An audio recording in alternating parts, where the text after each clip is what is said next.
Hello everyone, welcome to EduTab. My name is Megha, and in today's session, we are going to start with a very important series for JIB examination, that is A to Z series. आप जब भी किसी exam के बारे में सोचना start करते हैं, देना है नहीं देना है, तो आपके दिमाग में ना बहुत सारे सवाल आते हैं कि सब्जेक्ट कितने हैं, पास कैसे हो सकते हैं, और इसमें नेगेटिव मार्किंग है या नहीं है, सिलेबस क्या है।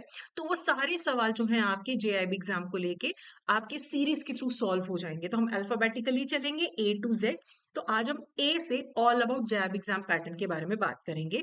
तो इस एग्जाम में कितने सब्जेक्ट्स हैं, कितने मार्क्स का पेपर होता है, पासिंग क्राइटेरिया क्या है, कितने सवाल पूछे जाते हैं, क्वेश्चन किस टाइप से आते हैं, ड्यूरेशन क्या है एग्जामिनेशन की, नेगेटिव मार्किंग है या नहीं है, ये सब कुछ हम डिस्कस करेंगे। लेकिन उससे पहले I would like to inform you कि अगर आप नवंबर वाला जो एग्जाम है, जैब नवंबर 2025, उसे अगर आप टारगेट कर रहे हैं, तो आप अपनी प्रिपरेशन पहले तो अभी स्टार्ट कर लीजिए। प्लस अगर आप एक जगह पे सारे इंपॉर्टेंट टॉपिक्स या प्रीवियस ईयर क्वेश्चंस पाना चाहते हैं, तो इसी वीडियो के डिस्क्रिप्शन में लिंक मिलेगा, जिसके थ्रू आप एक इंपॉर्टेंट टॉपिक्स का लिस्ट डाउनलोड कर सकते हो। प्लस आपका जो प्रीवियस ईयर क्वेश्चंस हैं, चारों सब्जेक्ट्स के जेआईबी के, वो भी आपको एक ही जगह पे मिल जाएंगे। तो आप बस लिंक पे क्लिक करिए, फाइल डाउनलोड कीजिए और अपनी जो प्रिपरेशन है उसको इन टॉपिक्स और प्रीवियस ईयर क्वेश्चंस के हिसाब से आप अलाइन कर सकते हैं। ओके, चलिए अब हम आगे बढ़ते हैं। सबसे पहले अगर हम इस एग्जाम की बात करें, तो junior associate of the institute, Indian institute of bankers, JAIIB में 4 सब्जेक्ट्स हैं। Indian economy and Indian financial system, principles and practices of banking, accounting and financial management for bankers, and retail banking and wealth management. तो हम इसे IE and IFS, PPB, AFM और RBWM बोलते हैं। सो ये exam साल में 2 बार होता है, बाय एनुअल एग्जाम है। एक मई जून के अराउंड होता है, और एक आपका जो सेकंड टाइम पेपर होता है वो अक्टूबर नवंबर के टाइम पे होता है। कोई एग्जैक्ट सेम डेट नहीं है कि हर साल सेम डेट पे पेपर होता है, लेकिन इन्हीं 2 टाइम्स के अराउंड आपका पेपर होता है। सो अगर हम पेपर की बात करें, तो आपको 4 पेपर देने हैं, ये हमें पता लग गया। अब हर पेपर में 100 क्वेश्चंस आते हैं, और 100 मार्क्स का ही आपका पेपर होता है, और आपको 2 घंटे में इस पेपर को खत्म करना है। तो you should be well versed with the pattern of the exams, and आप उस हिसाब से तैयारी करें कि मुझे 2 घंटे में 100 सवाल करने होते हैं। 50 क्वेश्चन आपको जो आएंगे वो 0.5 मार्क्स के होंगे, 25 क्वेश्चन 1 मार्क का, और 25 क्वेश्चन आपके 2 मार्क्स के होंगे। तो इस तरीके से आपके 100 क्वेश्चन बनते हैं, 100 आपके मार्क्स बनते हैं। एग्जाम ऑनलाइन मोड में ही होगा, ऑफलाइन मोड में पेपर नहीं होता है। जब आप एग्जाम के लिए रजिस्टर कर रही हैं, आप चूज कर सकते हैं लैंग्वेज, इंग्लिश भी चूज कर सकते हैं, हिंदी भी चूज कर सकते हैं, लेकिन ज्यादातर स्टूडेंट्स इंग्लिश ही चूज करते हैं, क्योंकि ज्यादातर जो कंटेंट है इससे रिलेटेड वो इंग्लिश में अवेलेबल रहता है। बट यू कैन चूज इनमें से, लेकिन एक बार जो चूज कर लिया फिर आप चेंज नहीं कर सकते। और एमसीक्यूज बेस्ड पेपर्स है, ऐसा नहीं कि आपको कोई क्वेश्चन टाइप करने हैं। एमसीक्यूज होंगे, option A B C D, उनमें से आपको करेक्ट मार्क करना है। ओके, नेगेटिव मार्किंग तो है ही नहीं है बिल्कुल भी।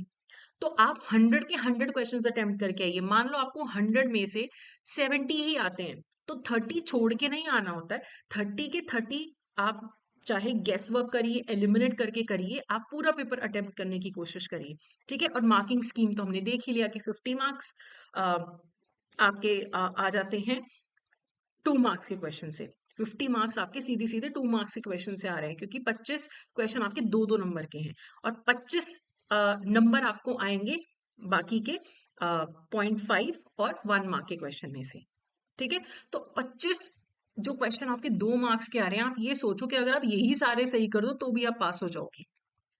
तो इस तरीके से ये डिटेल है। अगर हम पासिंग क्राइटेरिया की बात करें, देखो, अगर आप एक साथ सारे पेपर देते हैं, आपका सिंगल अटेम्प्ट में आप सारे पेपर दे रहे हो, चारों के चारों पेपर दे रहे हो, आपके हर सब्जेक्ट में मिनिमम 45 मार्क्स हैं, और ओवरऑल आपका स्कोर अगर 50 बन रहा है एग्रीगेट, तो आप पास माने जाओगे। मान लो मैंने 2025 नवंबर में पेपर दिए सारे, आईएफएस में मेरा स्कोर आया 48, पीपीबी में मेरा स्कोर आया 50, और एएफएम में मेरा स्कोर आया 65, और आरबीडब्ल्यूएम में मेरा स्कोर आया 45। तो देखो, मिनिमम हर सब्जेक्ट में मैं 45 स्कोर कर रही हूँ ना, और ओवरऑल मेरा स्कोर 200 प्लस है, 50% में ले रही हूँ, उससे ज्यादा ही ले रही हूँ, तो मैं पास मानी जाऊंगी। मान लीजिए कि एएफएम में मेरे 65 होने की बजाय सिर्फ 35 होते, सिर्फ 35, तो अभी मैं सिर्फ किस सब्जेक्ट में पास हूँ? सिर्फ पीपीबी में। मुझे एएफएम भी दोबारा देना पड़ेगा, आरबीडब्ल्यूएम भी दोबारा देना पड़ेगा, आईएनआईएफएस भी देना पड़ेगा। एक साथ अगर आप पेपर दे रहे हो सारे, तो 45 मिनिमम, ओवरऑल 50। मान लीजिए कि आपने 2 पेपर इस बार क्लियर कर लिए। आपने सोचा कि मैं ना आधे-आधे करके पेपर देता हूँ। आपने आईएफएस दिया और पीपीबी दिया। एएफएम, आरबीडब्ल्यूएम आपने बोला अगली बार दूंगा। आईएफएस, पीपीबी आप सिर्फ दे रहे हो तो आपको इनमें मिनिमम 50 मार्क्स चाहिए। अगर आप एक साथ सारे पेपर दे रहे हो, फिर 45 वाली बात एप्लीकेबल होती है। आप अलग-अलग दे रहे हो या आप किसी एक में फेल हो रहे हो, तो फिर आपको 50 ईच लेने पड़ते हैं। ठीक है? अगर मेरे एक सब्जेक्ट में 51 है, फिर एक सब्जेक्ट में मेरे 48 हैं, एक सब्जेक्ट में मेरे 64 हैं और एक में मेरे 43 हैं, तो मैं सिर्फ 64 और 51 वाले में पास हूँ, अगर मैं एक साथ दे रही हूँ। ठीक है? अदरवाइज फिर 50 तो आपको लेने ही पड़ेंगे। तो हमें ना मन में 50 वाला स्कोर ही लेके चलना चाहिए। ओके, उसके बाद ना एक क्लास ऑफ पास क्राइटेरिया भी होता है जेआईबी एग्जामिनेशन में। अगर आपका फर्स्ट फिजिकल अटेम्प्ट है, ये वाली जो बात है ना क्लास ऑफ पास वाली, ये तभी एप्लीकेबल होती है जब आपका पहला फिजिकल अटेम्प्ट हो। अगर आप सारे पेपर एक साथ दे रहे हो, पहला फिजिकल अटेम्प्ट है, आपने हर सब्जेक्ट में पासिंग मार्क्स लिए हैं और ओवरऑल आपका जो स्कोर है वो 60% या उससे ज्यादा बन रहा है, तो आप फर्स्ट क्लास पास माने जाते हो कि बहुत बढ़िया आपका स्कोर रहा है। लेकिन फर्स्ट क्लास विद डिस्टिंक्शन आपको तब माना जाता है जब आपके हर सब्जेक्ट में मिनिमम 60 स्कोर है और एग्रीगेट जो आपका स्कोर है वो 70% या अबव बनता है, तो आप फर्स्ट क्लास विद डिस्टिंक्शन माने जाते हो। ठीक है?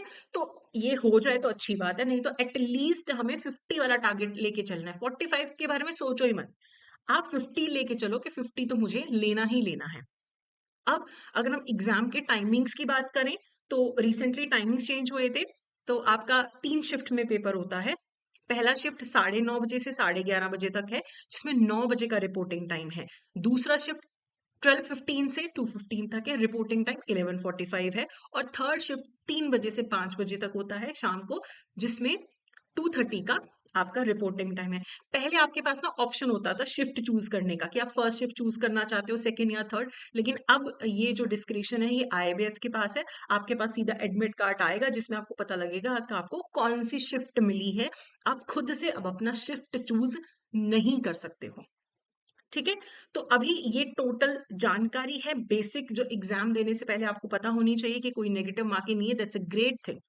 और एक, हम ना बहुत बार ये सोचते हैं कि हम कर लेंगे तैयारी। हमारे आसपास के लोग बोलते हैं जेआईबी एग्जामिनेशन है, कर लेंगे तैयारी। लेकिन कभी भी किसी की बातों में नहीं आना है। चाहे खुद से प्रिपेयर करो, चाहे कोर्स लो, चाहे यूट्यूब से पढ़ाई करो। कम से कम 2-2.5 महीने, मिनिमम 2-2.5 मंथ्स दीजिए, क्योंकि जो एग्जाम का जो स्टैंडर्ड है वो बढ़ता जा रहा है। और जो आप प्रैक्टिकली काम करते हैं एज अ बैंकर, उसे और आप अगर ध्यान से करें, थोड़ा एग्जाम के पॉइंट ऑफ व्यू से करें, तो that would be great for you, क्योंकि वो आपका प्रैक्टिकल नॉलेज भी टेस्ट करते हैं। ठीक है? तो अब अगर आपको ये जानकारी मिलने के बाद आपको थोड़ा सा मोटिवेशन मिल रहा है कि मुझे एग्जाम के लिए प्रिपेयर करना है, लेकिन मैं ना खुद से उतना डिसिप्लिन से प्रिपेयर नहीं कर पाऊंगा, मुझे ना एक कोर्स चाहिए जिसमें मुझे सब कुछ मिल जाए, मुझे कहीं और ना जाना पड़े, मुझे आईबीएफ की बुक्स ना खरीदनी पड़े, तो आप क्या कर सकते हैं? आप हमारी वेबसाइट पे जा सकते हैं। ठीक है? इसी वीडियो की डिस्क्रिप्शन में आपको जैप कोर्सेज का लिंक मिल जाएगा। आप कोर्सेज पे क्लिक करेंगे, वेबसाइट पे जेआईबी कोर्सेज पे क्लिक करिए। नीचे आपको यहाँ पे कॉम्बो में कंप्लीट मास्टर कोर्स नजर आएगा। अगर आपको लगता है कि मुझे ओवरऑल सारे सब्जेक्ट्स में हेल्प चाहिए, तो आप अगर इस मास्टर कोर्स में एनरोल करेंगे, तो पूरा सिलेबस जो है चारों सब्जेक्ट्स की आपको रिकॉर्डेड क्लासेस मिलेंगी। एग्जाम से जस्ट पहले रिवीजन के लिए लाइव क्लासेस मिलेंगी, नोट्स मिलेंगे जो डाउनलोडेबल है, टेस्ट सीरीज मिलेगी, टोटल 40 टेस्ट, 10 टेस्ट हर सब्जेक्ट के मिलेंगे आपको। चैप्टर वाइज आपको एमसीक्यूज भी मिलेंगे और आपको previous year questions with solution मिलेंगे, प्लस आपको मेंटर्स का सपोर्ट मिलेगा। कुछ भी नहीं समझ आ रहा है, टीचर से आप कांटेक्ट कर सकते हो। ठीक है? वैसे भी हमारा फोर्टनाइटली हर 15 दिन में मेंटर टॉक भी हो रहा है, तो ये आपको बहुत हेल्पफुल रहेगा। अगर आपको लगता है कि मुझे 8 मंथ की वैलिडिटी चाहिए, वो भी अवेलेबल है। 12 मंथ की वैलिडिटी वाला कोर्स भी अवेलेबल है। तो अभी अगर आप जैप कोड यूज करेंगे तो आपको 80% ऑफ मिलेगा। अगर आपको लगता है कि मैं ना कॉमर्स बैकग्राउंड से हूँ, तो मैं एएफएम भी संभाल लूंगा, मैं इंडियन इकोनॉमी भी संभाल लूंगा, पीपीबी और आरपीडब्ल्यूएम में मुझे हेल्प चाहिए, तो आप सिर्फ पीपीबी या सिर्फ आरपीडब्ल्यूएम का ले सकते हो। अगर आपको लगता है कि मुझे एएफएम में ज़्यादा हेल्प की ज़रूरत है, बाकी मैं सँभाल लूँगा, तो सिर्फ़ एएफएम का मास्टर कोर्स भी अवेलेबल है, सिर्फ़ आईएफएस का भी अवेलेबल है। तो आप अपनी रिक्वायरमेंट के हिसाब से देख सकते हैं कि आपको किस कोर्स की रिक्वायरमेंट है भी है या नहीं है। ठीक है? तो ये मेरी तरफ से आज का सेशन था। आई होप ये इन्फॉर्मेशन आपके लिए बहुत हेल्पफुल रहेगा। बाकी कोई भी डाउट है, तो आप इस वीडियो के कमेंट बॉक्स में जाके अपना डाउट पूछ सकते हैं। So that's it for today. Thank you so much.